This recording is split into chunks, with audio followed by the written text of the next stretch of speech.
mangita o kuan, pitik-pitik. Mangitag pitik-pitik ni. Lagay na natin ang ginamos. Mangitag pitik-pitik. So, yan na guys, nilagay ko na ang ginamos.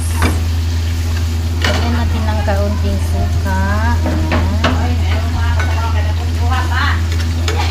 Luto kami direct pa ni hapon.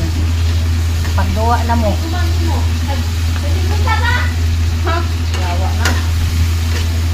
Dahil ang ginamos, madaling maluto. Dami kaya kung saan ay. Ganyan lang kasimple ang pagluto sa ating ginamos. Ulam.